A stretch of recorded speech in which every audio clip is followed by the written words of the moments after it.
નાખ્યું. અમૃતમ ખંડ 1 પ્રેરણા નંબર 101. તમારું અંતઃકરણ જ્યારે નિભૃત ને કુંજ બનશે ત્યારે વિનોદ વિનોદિનીની નિત્ય કેલીના રસાસ્વાદની અનુભૂતિ થશે. 102. દૈવી સંપત્તિ અલંકૃત વ્યક્તિત્વ માનવ જીવનની યથાર્થ ગરિમા છે. એવું દેવોપમ જીવન અનેક રહસ્યમય રત્ન રાશિથી વિભૂષિત હોય છે અને એનું ઉજ્જવળ યશસ ચિત્ર પ્રભુના અંતરમાં ચિત્રિત થાય છે. શું કામે આ બે લીધી? જે 101 ની અંદર છે ને એ રિઝલ્ટ છે, ને 102 ની અંદર છે ને જે બને છે એનું રિઝલ્ટ છે. તો વાત કરવામાં હું 102 પહેલા લઉં છું, એકબીજાને યારે કનેક્ટેડ છે. જ્યારે તમારું વ્યક્તિત્વ દૈવી સંપત્તિ અલંકૃત હોય. દૈવી સંપદા કોને કહે? સત્યતા, પવિત્રતા, નિર્દોષતા, બીજાને મદદશીલ થવાની ભાવના, અંદર કરુણા હોય, પ્રેમ નીતરતો હોય, તારું મારું બિલકુલ ના હોય, હું અને મારું ના હોય. ઇટ મીન્સ કે પોતાનું વ્યક્તિત્વ ગયું, તારું મારું એટલે દ્વંદ્વો ગયા, અંધકાર પ્રકાશ ગયો, સુખ દુઃખ ગયું, આશા નિરાશા ગઈ, સફળતા નિષ્ફળતા ગઈ. જો એ બધાથી તમે ઉપર ચડતા હો, તમારું વ્યક્તિત્વ એ બધાથી ઉપર જતું હોય તો એને દૈવી સંપદા કહેવાય. આપણે કોઈ ઓર્નામેન્ટ્સ પહેરીએ તો આ અલંકૃત થયા સારા લાગીએ જ ને. બધાને શોખ છે કાંઈ ને કાંઈ પહેરવાનો. હકીકત છે, પહેરે અને એમ થાય કે અમે અલંકૃત થયા, આનાથી સારા થયા. પણ આપણા દૈવી સંપદા છે એ ઓર્નામેન્ટ્સથી જ્યારે આપણે અલંકૃત થઈએ, એટલે કે પવિત્રતા, સત્યતા, નીતિમત્તા, કરુણા, પ્રેમ, લાગણી, આ છે ને રિયાલિટીના અલંકારો છે. એનાથી જ્યારે આપણું વ્યક્તિત્વ અલંકૃત થાય, એનાથી જ્યારે આપણે શોભાયમાન થઈએ, ત્યારે માનવ જીવનની યથાર્થ ગરિમા છે. માનવ જીવન મળ્યું એનો સદુપયોગ કહેવાય ત્યારે. બાકી પૂજ્ય ભાઈએ કહ્યું છે કે માનવ બોડીની અંદર પણ પશુત્વ હોય. દેખાય કે માનવનું શરીર છે પણ એ પશુ તરીકે જીવતો હોય. પશુ તરીકે જીવતો હોય એટલે ખાવું પીવું, હરવું ફરવું, ગમે તે કરવું અને સૂઈ જવું. પશુઓમાં આટલા જ લક્ષણ છે. માનવ દેહની અંદર જો આટલા લક્ષણ હોય તો માનવાનું કે આપણું જીવન પશુ તુલ્ય છે. ભગવાને માનવ જીવન આપ્યું છે અણમોલ ગિફ્ટ તરીકે. પ્રભુ પ્રદત્ત મહામૂલ્ય ગિફ્ટ છે માનવ જીવન. આટલી બધી યોનિમાંથી માનવ જીવન મળ્યું તો પહેલા તો પ્રભુને વંદન કરીને એને થેન્ક યુ કહી દઈએ, આભાર વ્યક્ત કરીએ કે તમે અમને માનવ બનાવ્યા. પણ હવે અમે એવા માનવ બનીએ કે તમને ગમીએ. તમને એમ થાય કે માનવ જીવન આને આપ્યું, મેં યથાર્થ કાર્ય કર્યું, અને અમને એમ થાય કે માનવ જીવન મળ્યો એનો અમે સદુપયોગ કર્યો. આવું જીવન હોય ને ત્યારે યથાર્થ માનવ જીવન કહેવાય. તો માનવ જીવનની યથાર્થ આ ગરિમા છે. આવું દેવોપમ, દેવોને ઉપમા આપી શકાય એવું જીવન અનેક રહસ્ય રત્ન રાશિથી વિભૂષિત હોય છે. અનેક રહસ્યો એની અંદર છુપાયેલા છે. રત્ન રાશિ, રત્ન કયા? આપણે હમણાં વાત કરી એ જ રત્ન. એનાથી વિભૂષિત હોય, અલંકૃત હોય, શોભાયમાન હોય, સુરભિત હોય. આવું વ્યક્તિત્વ બનવું જોઈએ ને. અને એનું ઉજ્જવળ યશસ ચિત્ર, આવું જે જીવન બને ને એનું ઉજ્જવળ પ્રકાશમાન યશસ ચિત્ર. એ યશ મળે ખરો, પણ એ યશ જ્યારે મળે ને ત્યારે યશની વેલ્યુ પણ ના હોય. આ મને યશ મળ્યો. પેલો થોડીક સફળતા મળે ને કોઈ કાંઈ કહે તો આપણે ફૂલાઈ જઈએ. કોઈ નિર્દોષતા, આપણે આ નિષ્ફળતાની વાત કરે તો આપણે દુઃખી થઈ જઈએ. ઇટ મીન્સ કે આપણું રિમોટ બીજાના હાથમાં છે. એ દબાવે તો આપણે સુખી, એ દબાવે તો આપણે દુઃખી. આપણું રિમોટ આપણા હાથમાં હોવું જોઈએ. આપણે સ્ટેડી વ્યક્તિત્વ આપણું હોવું જોઈએ કે ન તો આપણી પ્રશંસાથી આપણે અભિમાની બનીએ, ન તો આપણી નિંદાથી આપણે દુઃખી બનીએ. જો આવું કોઈ કરે ને તો ભગવાન એને સમજ આપજે, પ્રાર્થના કરીને મૂકી દેવાની. હવે એણે આ કર્યું એટલે હું આ કરી આવું તો એના મને મારામાં ફરક નહીં. આવું રત્ન વિભૂષિત જે જીવન હોય એનું ઉજ્જવળ, એનું ઉજ્જવળ પ્રકાશમાન દીપ્યમાન યશસ ચિત્ર, એવું આ સરસ મજાનું યશસ ચિત્ર બને છે. અને એ ક્યાં ચિત્રિત થાય છે? પ્રભુના અંતરમાં ચિત્રિત થાય છે. આવું વ્યક્તિત્વ પ્રભુના અંતરની અંદર ચિત્રિત થાય છે. આપણને સમજ નથી પડતી. ભાઈ જે બોલે છે ને, ઘણી વખત આપણને એમ થાય કે ઓહો હો હો. એક વખત ભાઈ મને કહ્યું કે હું તારામાં છું, એ તો મેં માની લીધું, પણ તું મારામાં છે. મેં કીધું ભાઈ એવું ના હોય, વધારે પડતું થાય છે. હું તમારામાં કેવી રીતે હું? તું છો, હકીકત છે. હું તારામાં છું, તું મારામાં છું. તો ભગવાનના હૃદયની અંદર જ્યારે યશસ ચિત્ર આપણું ચિત્રિત થાય, એ ભાઈ ખોટું ના બોલે, પણ હું એની કૃપા સમજુ છું. ભાઈ આવું કે ત્યારે પણ હું કૃપા સમજુ છું, કેમ કે એણે કહ્યું કે તું મારો પિંડ છો, તું મારામાંથી આવે છો. હું તને ખૂબ ચાહું છું, આખું વિશ્વ મારું છે, પણ તને જે ચાહું છું એ ચાહ મારી ક્યાંય નથી. તું મારામાં છે, હું તારામાં છું. હું તમારામાં, તમે મારામાં માની લીધું, પણ હું તમારામાં એક મને વધારે પડતું લાગે છે. ભાઈ વધારે થાય છે. ના, મને ખબર છે, તું ભૂલી ગઈ છે, હું ભૂલ્યો નથી કે કોણ છે. ભાઈ કોને? કે શાંતિ રાખ. તો આ રહસ્યને રહસ્ય રહેવા દો, એને ગોપન રહેવા દો. પ્રભુના અંતરમાં ચિત્રિત થાય ને એવું આપણું જીવન બને. પ્રભુના અંતરની અંદર આપણું ચિત્ર બેસે. સમજાય છે? પ્રભુ આપણા અંતરમાં બેસે એમ નહીં, પ્રભુના અંતરમાં આપણે બેસીએ. ક્યારે બેસીએ?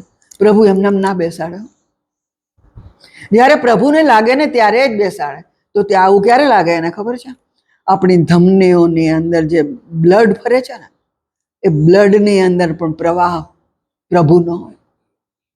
આપણા હૃદયની અંદર જે ધડકન છે ને, એ દરેક ધડકન કૃષ્ણ કૃષ્ણ કૃષ્ણ બોલતી હોય. આપણા શ્વાસે શ્વાસે કૃષ્ણ કૃષ્ણ કૃષ્ણ, શ્વાસે શ્વાસે અવાજ કૃષ્ણનો આવતો. આપણા રોમ રોમ કૃષ્ણ કૃષ્ણ કૃષ્ણથી કંપિત હોય, ઊભા થયેલા હોય. હવે માત્ર કૃષ્ણ જેવું નહીં, તમને ગમતું જે સ્વરૂપ હોય, એ શિવ શક્તિ હોય, મા હોય, કૃષ્ણ હોય, વૈષ્ણવ સંપ્રદાય હોય, જે પણ હોય, કે રમાનાથ હોય, જે તમને ગમે એ નામ તમારા હૃદયમાં, તમારા મનમાં, તમારા ચિત્તની અંદર, તમારા લોહીના પ્રવાહની અંદર, તમારા રોમ રોમની અંદર ગુંજતું હોય. આવું જ્યારે વ્યક્તિત્વ થાય ને, ત્યારે પ્રભુ પોતાના અંતરમાં આપણને સ્થાન આપે છે. બહુ મોટી વાત છે કે પ્રભુ તમે આવીને મારા હૃદયમાં બિરાજો. આવું તો આપણે ઘણું બધું કહ્યું, ઘણી બધી પ્રેરણા પ્રાર્થના જોઈ. આમાં તમે જુઓ, પ્રભુના અંતરમાં તમારું યશસ ચિત્ર ચિત્રિત થાય છે.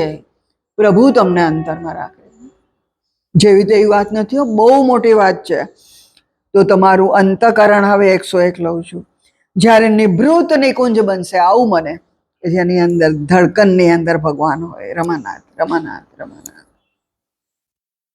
લોહીના વહેણની અંદર સરિતાના પ્રવાહની જેમ રમાનાથ વહેતું હોય. ચિત્તની અંદર રમાનાથ હોય, તર્કની અંદર રમાનાથ હોય, બુદ્ધિની અંદર રમાનાથ હોય, લાગણીની અંદર રમાનાથ હોય, જીભની અંદર રમાનાથ હોય. બોલવું પણ ના પડે ને, એમનેમ જ રમાનાથ બોલાતું હોય, અજપાજાપ. એ રમાનાથ હોય. પૂજ્ય ભાઈ એમ બોલ્યા કે મારી અંદર મેનિફેસ્ટેશન જગદંબાનું, બટ આઈ લવ કૃષ્ણ. હું કૃષ્ણને પ્રેમ કરું છું. હા બરાબર છે, અને કૃષ્ણ વધારે ગમે, પણ જગદંબા છે ને છે જ. જગદંબા ખુદ માં બોલ્યા છે, માં અને ભાઈમાં મને કોઈ ફરક નથી, માં અને રમાંબામાં મને કોઈ ફરક નથી, કોઈ 3 નથી, કોઈ 2 નથી, એક જ છે, અભિન્ન જગદંબા ખુદ. તો આ જગદંબા જે ખુદ છે એ જ બોલ્યા છે એ હું અભિન્ન છે, મારી શક્તિ છે. હું જ દરેક જગ્યાએ વિરાજમાન છું. એની સાથે સાથે એમ કે છે હું જગત જનની છું. હું જગદંબા ખુદ છું, રમાંબા ખુદ છું, પરાંબા ખુદ છું.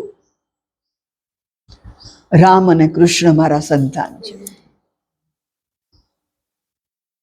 જગત જનની જ આ બોલી શકે રામ અને કૃષ્ણ મારા સંતાન છે. આપણે ભજનોની અંદર બેઠા બેઠા ગમે તે ઉપમા આપી દઈએ છીએ ને, ત્યારે ઘણી વખત એને નીચે મૂકીએ. એ પણ બોલ્યા છે આ શિવ બેઠો. ઇટ મીન્સ કે શિવનું અપમાન કરવાની ભાવના નથી. આપણા માટે તો બહુ મોટા છે, આ માં બોલી શકે, આપણે ના બોલી શકીએ. હું એના શબ્દોની વાત કરું છું, આપણે એને માફી માંગીએ. આ શિવ બેઠો. ઇટ મીન્સ કે એ પણ પોતે કહે છે શિવનું અપમાન કરવાની મારી કોઈ ઈચ્છા નથી, પણ મારું સંતાન છે એટલે કહું છું કે આ બેઠો. જગત જનની ખુદ કહે છે કે આ મારું સંતાન છે. એટલે આપણે છે ને ક્યારેક ક્યારેક શિવને ઉપમા આપી દઈએ, ક્યારેક પાર્વતીને ઉપમા આપી દઈએ, ત્યારે કૃષ્ણને ઉપમા આપી દઈએ, પણ ખુદ જગત જનનીના આ બધા સંતાનો છે. એને સંતાન તરીકે સ્વીકાર્યા છે, આપણને પણ સ્વીકાર્યા છે. તમે વિચાર તો કરો, કોણ એના સંતાન છે અને આપણને પણ સંતાન તરીકે સ્વીકારે છે. તો તમારું અંતઃકરણ જ્યારે નિવૃત્ત નિકુંજ બનશે, જે આપણે હમણાં વાત કરી દૈવી સંપત્તિ અલંકૃત, ત્યારે વિનોદ વિનોદિનીની નિત્ય કેલીના રસાસ્વાદની અનુભૂતિ થશે. કૃષ્ણ અને એની શક્તિ નિત્ય કેલી, નિત્ય લીલાનો એનો રસાસ્વાદ અને એની અનુભૂતિ તમને થશે. ઇટ મીન્સ કે સ્થળ અને કાળથી પર છે, કાલાતીત છે. કૃષ્ણની લીલા હજુ પણ ચાલુ છે. 5000 વર્ષ થઈ ગયા તો પણ ચાલુ છે. એટલે નિત્ય લીલા છે, નિત્ય કેલી છે. એનો રસાસ્વાદ તમે લઈ શકો, એનું અનુભૂતિ તમે લઈ શકો. તો ઇટ મીન્સ કે તમારો ભાવ જગતમાં પ્રવેશ થાય છે. ભાવ જગતમાં પ્રવેશ થાય ત્યારે જ તમે એ સમયને અત્યારના સમયમાં જોઈ શકો. કાલાતીત છે, એના સમયની સાથે નિસ્બત નથી. there is no beginning, there is no end. તેની શરૂઆત નથી, એનો અંત નથી. સાયન્સે પણ સ્વીકાર્યું છે કે અમુક ગ્રહોનો ટાઈમ આગળ પાછળ છે. એ જે ગ્રહો એવા છે કે જે 5000 વર્ષ પાછળ છે, ત્યાં તો અત્યારે કૃષ્ણ છે જ. બરાબર ને? કે હું ગપગોળા મારું છું? નહીં, કૃષ્ણ છે. 5000 વર્ષ પાછળ હોય તો ત્યાં કૃષ્ણ લીલા ચાલતી હોય. એ સાયન્સે સ્વીકાર્યું. તો નિત્ય લીલા શું કામ નહીં? નિત્ય લીલા શું કામે નહીં? જો કૃષ્ણની લીલા જોઈએ તો કૃષ્ણની લીલા જોઈએ, જો રમાનાથ ભગવાનની લીલા આપણને જોઈએ તો એ લીલા જોઈએ. જ્યાં પણ મળે ને ત્યાં ઘૂસી જવાનું, અંદર એન્ટર થઈ જવાનું. પણ હૃદય કેવું? અંતઃકરણ નિવૃત્ત નિકુંજ બને ત્યારે આપણે અંદર પ્રવેશ કરી શકીએ. એનો રસાસ્વાદ, એની નિત્ય કેલી, એની મુરલીનો મધુર રવ આપણે સાંભળી શકીએ. એની રાસલીલાની અંદર આપણે ગોઠવાઈ શકીએ, એનો આસ્વાદ માણી શકીએ. મુરલી તો આપણે છે ને ભાવ જગતમાં ન જઈએ ને તો પણ ભાઈએ સંભળાવે છે. કૃષ્ણને મુરલીની જરૂર પડતી હતી, ભાઈને મુરલીની જરૂર નહોતી પડતી. કેટલી વાર સાંભળી, ખૂબ સાંભળી. ઘણી વખત આખી રાત ગજબ વાયુ થયો અને સવાર સુધીની અંદર આમ હાલ હવાલ થઈ ગયા. એમ થાય કે ભાઈનું પણ આ કેટલો થાક છે ને અમે પણ એટલા જ થાકી ગયા હોય. આખી રાત બેઠા હોય, ચિંતા કરી હોય, ત્યાં ને ત્યાં સુવા જ ના મળ્યું હોય. અને સવારમાં એમ કે મુરલી સંભળાવું, કૃષ્ણને મુરલી સંભળાવું વિધાઉટ ફ્લ્યુટ. કૃષ્ણને મુરલીની જરૂર હતી, ભાઈને મુરલીની જરૂર નહોતી. વિધાઉટ ફ્લ્યુટ મુરલી વાગે. અને અમે અલગ જગતમાં પહોંચી જાય. મેં એટલીસ્ટ ત્યારે બહુ વાયુ હોય તો ભાઈ છે ને નીચે ગાદલું રાખીને પેલા રૂમની અંદર સૂતે. મને બહુ બેચેની થાય છે તો ઉપરથી નીચે રાખે. મેં નીચે પલાઠી વાળીને જ બેઠા હોય. તો શ્રુતિની ટાઇલ્સ અમને અડકતી હોય, એમ લાગે કે ટાઇલ્સ ગળી ગઈ છે. માટી જેમ ભીની હોય ને, કેમ તમારો પગ અંદર ઘૂસે, એમ થાય ને કે હમણાં પગલું પડી જશે, એવી આપણને શ્રુતિની ટાઇલ્સ લાગે. એ ટાઇલ્સ ઓગળી ગઈ છે આપણને એવું લાગે, આપણે જાણે અંદર ખૂપી ગયા હોય એવું લાગે. અને ત્યાર પછી એવું પણ બન્યું છે કે મુરલી પછી એમ કે વાયોલિન વગાડો, હવે તબલાનો ટૂન લઉં, હવે સિતારનો લઉં, એટલે વાયોલિન થોડુંક તીણું, પણ સિતાર છે એ ખરેખર આમ હૃદય એની અંદર ઉતરી જાય એવો અવાજ હોય, ટૂન ટૂન ટૂન ટૂન, અને પાછો સિતારનો અવાજ કાઢશે, વાયોલિનનો કાઢશે, તબલાનો કાઢશે, બધા અવાજની અંદર કોઈ ઇન્સ્ટ્રુમેન્ટ નહીં.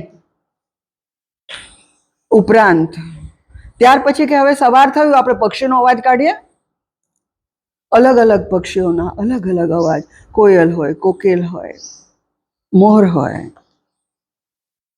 પણ ચકલી પણ હોઈ શકે. કેટલા અવાજ, બુલબુલ, પાછા બુલબુલ અને કોકિલમાં શું ફરક છે એ પણ સમજાવે, એ અવાજ કાઢીને પણ સમજાવે. અરે બહુ થયું છે, બહુ થયું છે, બહુ થયું, મને ખબર નહોતી કે હું આ બધું આજે કહેવાની છું. એની ઈચ્છા હશે ને તો કહેવાય ગયું. ને આવું જ્યારે નિકુંજ નિભૃત બનશે ને તમારું હૃદય, ત્યારે વિનોદ વિનેદની નિત્ય કેલીના રસાસ્વાદની અનુભૂતિ થશે. તો આપણે ભાવ જગતમાં નહોતા ગયા, આપણે આ જગતમાં હતા, ભાઈએ ભાવ જગતમાં પહોંચાડ્યા. મારું કહેવાનું મિનિંગ એમ છે, આપણી કોઈ તાકાતથી, આપણી કોઈ ઈચ્છાથી કે આપણી કોઈ તપશ્ચર્યાથી આપણે ભાવ જગતમાં જતા રહ્યા એમ નહીં. એણે આપણા માટે ભાવ જગત ઊભું કર્યું.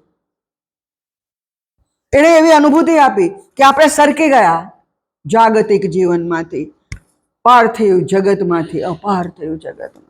જય મા, જય રમાના.